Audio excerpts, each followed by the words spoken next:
علیہ وسلم۔ منقول ہے کہ بنی اسرائیل میں ایک عالم صاحب اپنے گھر میں اجتماع کر کے اس میں بیان کیا کرتے تھے۔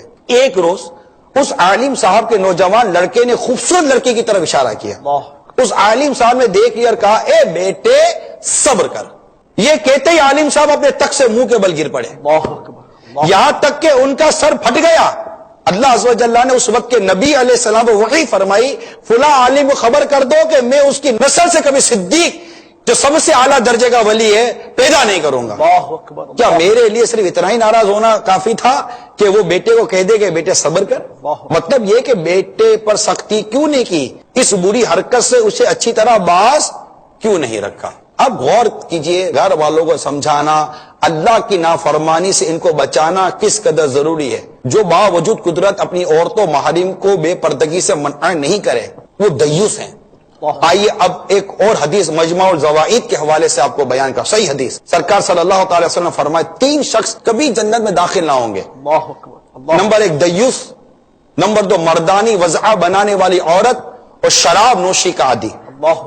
ٹھیک ہے، 2 باتیں۔ اب تیسری جو دیوس ہے نا اس کی وضاحت سنیں جو ہمارے موضوع سے 100% ریلیٹڈ ہے کہ دیوس کے بارے میں حضرت علامہ علاء الدین حسکفی رحمت اللہ تعالی علیہ فرماتے ہیں دیوس وہ شخص ہوتا ہے جو اپنی بیوی یا کسی محرم پر غیرت نہ کھائے۔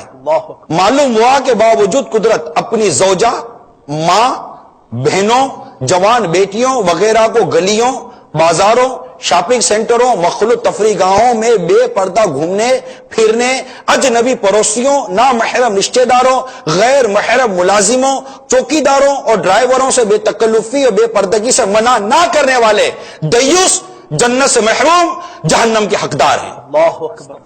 میرے آقا اعلیٰ امام اہل سنت لکھتے ہیں دیوس سخت اخبث فاسق ہے، اور فاسق معلن کے پیچھے نماز مکروہ تحریمی، اسے امام بنانا حلال نہیں، اس کے پیچھے نماز پڑھنی گناہ، اور پڑھی تو پھیرنا واجب۔ بات کہاں آئی گھوم کر؟ مطلب اپنے گھر میں آئی نا۔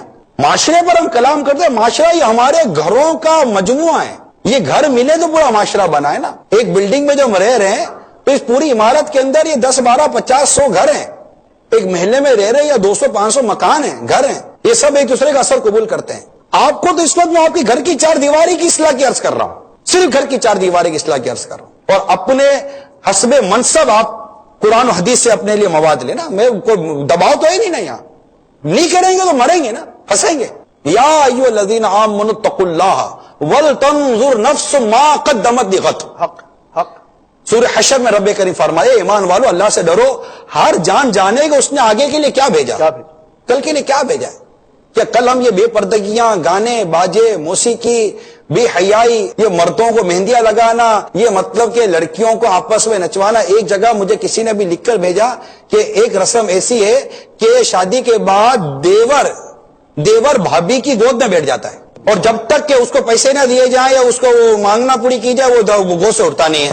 یہ لکھی بھی آئی ہے میرے پاس، تو سر پکڑ کے بیٹھ گیا میں کہ اس معاشرے کا بنے گا کیا۔ تو اب میں سمجھتا ہوں کہ اسلامی بہنیں اگر میری بات کو سمجھ رہی ہیں، سن رہی ہیں، پلیز پردے کو نافذ کریں۔ حدیث پاک میں ہے، مسلم شریف کی حدیث ہے، دنیا اور عورتوں سے بچو کیونکہ بنی اسرائیل میں سب سے پہلا فتنہ عورتوں کی وجہ سے اٹھا۔ اب تو ہاتھ ملاتے نا، یہ انگوٹھی پہنانے، ہاتھ ملانے، لڑکیاں شیکن کرتی ہیں، مرد اور عورت ہاتھ ملا رہے ہوتے دعوتوں کے اندر۔ مجھے ابھی ایک اسلامی بھابی تھے، کہا کہ ہمارے یہاں یہ ہے کہ جو آتے ہیں نا اس سے ہاتھ ملو گلے ملو۔ مرد یہی تھا نا شفیق صاحب، لڑکا لڑکی، مرد اور عورت، ہاتھ ملانا گلے ملنا، ہاتھ ملانا گلے ملنا، ایسا نہیں اپنے مصافحہ معانقہ کرتے ہیں اسلامی بھائی آپس میں، اب یہ لڑکا لڑکیاں بھی مصافحہ معانقہ کریں گے، ہاتھ ملائیں گے۔ وہ کہہ رہے تھے کہ میں نے ماحول دیکھا ہوا تو میں نے منع کر دیا کہ میں نہیں ملوں گا، پر ناراضی ہو گئی، یہ ناراضگی ہوئی، تنازع ہوا، اور مجھے منا کر سمجھا کر بڑے لائے کہ ملو اور ہاتھ ملاؤ ورنہ بات آگے ہی نہیں بڑھے گی، تقریب ادھوری رہ جائے گی۔ یہ کل آپ کے سامنے انہوں نے بیان دیا، اللہ اکبر کبیرہ، اور میں اب ان کو دیکھتا رہ گیا کیا ہوگا یار ہمارے معاشرے میں۔ جبکہ حدیث پاک سنیے، یہ جو ہاتھ ملاتے ہو نا آپ لوگ، سنو، ام المومنین عائشہ صدیقہ رضی اللہ تعالیٰ عنہ فرماتی ہیں کہ سرکار صلی اللہ تعالیٰ علیہ وآلہ وسلم جن عورتوں کو بیعت کرتے ان سے فرماتے جاؤ میں نے تمہیں بیعت کیا، خدا کی قسم بیعت کرنے میں آپ کا مبارک ہاتھ کبھی کسی عورت کے ہاتھ کے ساتھ نہیں چھوا، ابن ماجہ کی حدیث ہے۔ اور ایک اور حدیث سنیے کہ یہ حدیث بھی ابن ماجہ کی ہے کہ امیمہ بنت رقیقہ رضی اللہ تعالی عنہ فرماتی ہیں کہ میں چند خواتین کے ساتھ سرکار صلی اللہ علیہ وسلم سے بیعت کرنے کے لیے حاضر ہوئی. سرکار صلی اللہ تعالی علیہ وسلم نے فرمایا عورتوں سے مصافحہ نہیں کرتا, یعنی ہاتھ نہیں ملاتا. ہمیں کیا ہو گیا؟